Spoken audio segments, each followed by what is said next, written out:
Paz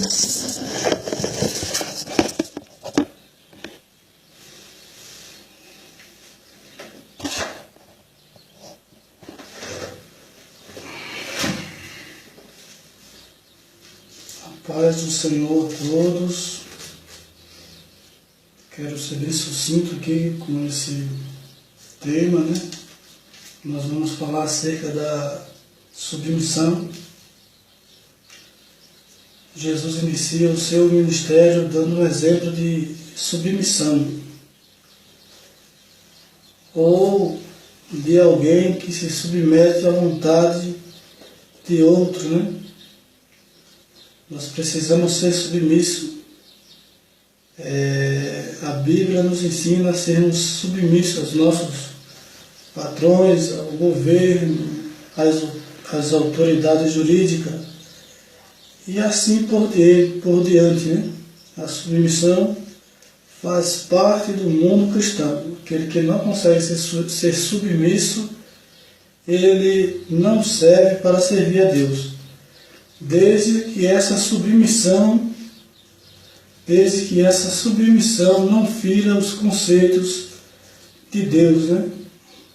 Se alguma lei fere, né, os conceitos de Deus, aí nós temos aí o direito de não obedecê-la, né? Porque melhor é obedecer a Deus do que obedecer à vontade do homem. A passagem que nós vamos examinar hoje se encontra no Evangelho de São Mateus, fala acerca da tentação de Jesus. Se inicia no capítulo 4, versículo 1 em diante, onde Jesus ele se submete à vontade do Espírito de Deus e ele é conduzido ao deserto para se preparar para dar início ao seu ministério. Todos sabem que a abstinência de água e a abstinência de alimento era usada pelos judeus para se purificar, né? Para se purificar de seus pecados e ganhar aí uma condição melhor de se achegar a Deus. É bem verdade que a abstinência de água e a abstinência do alimento sem a obediência à Sagrada Escritura não tem efeito nenhum. Mas o objetivo era esse. A palavra de Deus diz que depois dos 40 dias e 40 noites que Moisés passou no monte com Deus, se abstendo de água e de pão e se alimentando simplesmente da palavra e da presença de Deus, quando ele retornou para o arraial, os homens não conseguiam fitar nele os seus olhos, porque resplandecia como uma luz. E isso revela o efeito natural da abstinência ou do jejum, né? Seguido com oração e, é claro, da presença de Deus. O versículo 1, o qual nós já comentamos, que fala acerca da obediência de Deus ao seu Espírito, deixando ser conduzido até o deserto para fazer esse trabalho. E logo depois, Jesus nos dá outro exemplo de obediência, né? de submissão à vontade de Deus. Porque depois dos 40 dias e 40 noites, o adversário ele procura Jesus para o tentar, né? E a primeira expressão que ele usa é esta, pedindo a Jesus que ele desse uma prova se ele realmente era o Filho de Deus. Se ele for o Filho de Deus, que ele transformasse as pedras em pães. E Jesus respondendo a ele disse: olha, está escrito, nem só de pão viverá o homem, mas de toda a palavra que sai da boca de Deus. Jesus ele usa uma passagem que se encontra no livro da Segunda Lei, o Deuteronômio, que foi escrito pelo profeta Moisés, aonde a passagem deixa clara que o homem ele deve se submeter à vontade de Deus, né? Toda a palavra que sai da boca de Deus. Isso revela que Deus pode muito bem querer beneficiar como querer provar alguém. Ele pode dar bênçãos de prosperidade e pode fazer você passar por necessidade. Ele pode abrir a porta e ele pode fechar a porta também. Ele pode te dar saúde e permitir que você passe pela enfermidade. Isso é viver e submeter-se à vontade de Deus, independente da situação que se viva.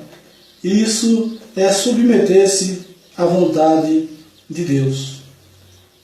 O tentador aproximou-se dele e disse: se és filho de Deus, como a gente já disse, né? Transforma essas pedras em pão. Jesus não fez isso. Então o diabo levou uma cidade santa e colocou na parte mais alta do templo e disse: se tu és o filho de Deus, joga daqui embaixo, porque está escrito que a teu respeito dará ordem para que você não tropece em pedra. Mas Jesus, outra vez, usando a palavra de Deus, ele diz: olha, também está escrito, não ponharás à prova o teu Senhor, né? E quantas vezes o ser humano, por não ter o conhecimento de Deus, sabendo que Deus ele é onipotente, dono de todo o poder, ele financia uma prova colocando o nome de Deus em cash, né?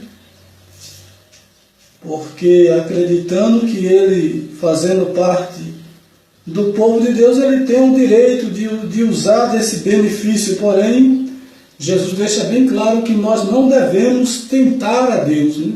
Não devemos tentar a Deus, não devemos provar a Deus dessa forma. Devemos ser sensatos, né? E aceitar a boa vontade de Deus. Então o diabo, pela última vez, ele usando da sua astúcia, ele revela, né? Ele mostra para Jesus Cristo todos os reinos do mundo, o qual ele tem o domínio, né? E lhe oferece tudo isso se ele simplesmente, né, aceitasse aí prestar serviço a ele. Tudo aquilo ali ele lhe daria. Satanás aqui não está falando do globo terrestre, né? Não está falando das plantas, não está falando dos animais, não está falando do ouro, não está falando da prata, mas simplesmente do sistema de governo, né? Ele está revelando que é ele que manda, é ele que coloca, é ele que tira, é ele que decide aonde vai ficar bom, aonde vai ficar ruim.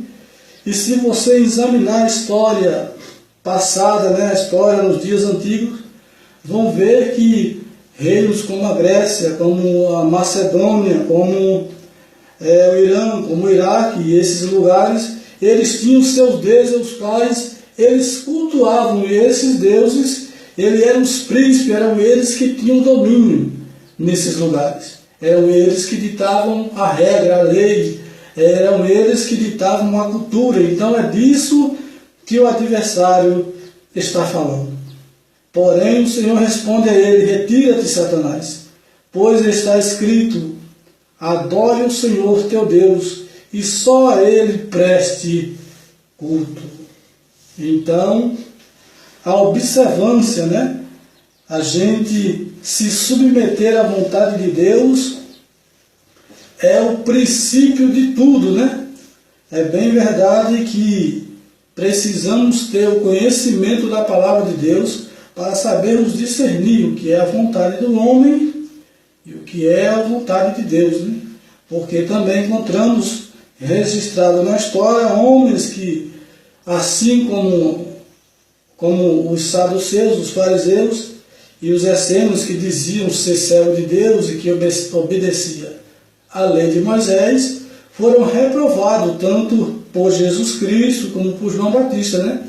E nos dias de hoje não é diferente. Precisamos ter o conhecimento pleno da palavra de Deus para que no futuro não venhamos sofrer uma grande decepção. E é com essa palavra, né, que eu quero aqui já agradecer pela oportunidade e esperar que Deus nos conceda uma próxima.